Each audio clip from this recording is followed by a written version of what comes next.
4 number বিষয় হচ্ছে আমরা গোশত কি করব। গোশত কি করব এটা কুরআন হাদিস দ্বারা জানবো, কিন্তু এটা মুস্তাহাব।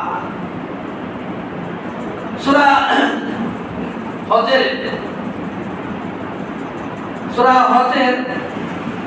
36 নম্বর আয়াতে আল্লাহ সুবহানাহু ওয়া তাআলা ফাকুলু মিনহা ওয়া আত'ইমুল কানি'a ওয়াল মু'তার,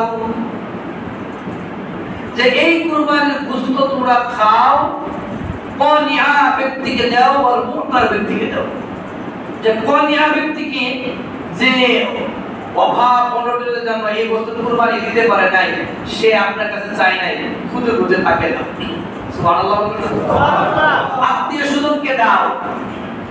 ওয়াল মু'তার, আর যারা তোমার কাছে চায়, এ আল্লাহর বান্দা এক টুকরা গোশতের জন্য মানুষ দোয়ারে দোয়ারে যাচ্ছে, আর আল্লাহ আপনাকে মালিক বানাইছে, এই কাজটা তো আপনি আমাকে দেয় নাই।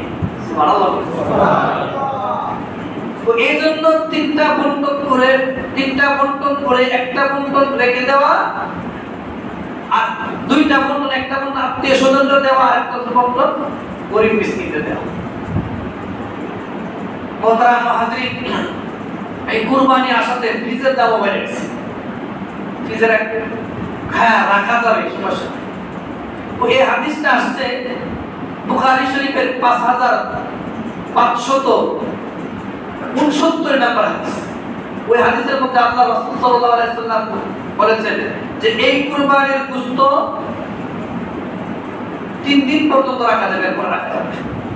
ঘোষণা দিয়েছে। এরপরের বছর সাহাবায়ে কেরাম আল্লাহ রাসূলকে প্রশ্ন করলেন, হে আল্লাহ রাসূল, এই কুরবানির গোশত 3 দিন পর রাখা যাবে, এই বছর কি আমরা রাখতে পারবো? আল্লাহ রাসূল সাল্লাল্লাহু আলাইহি ওয়াসাল্লাম বলেন, কুলু ওয়া আত'ইমু ওয়াদাখিরু, তোমরা এটা খাও, মানুষকে খাওয়াও, সঞ্চয় করে রাখো, সমস্যা নেই। তো আপনি যে কত বছর এই কথা বললেন, এই বছর ছিল অভাব, এই জন্য আমি এই কথা বলেছি। সুবহানাল্লাহ। তিনটা বন্টন করে দেওয়া মুস্তাহাব, এটা জরুরি না। কিন্তু হে আল্লাহর বান্দা, আপনাকে যে এই পরিমাণ মালিক বানাইছে, এই গোশতের পরিমাণ বানাইছে, এটা খাইলেও দিন যাবে, না খাইলেও দিন।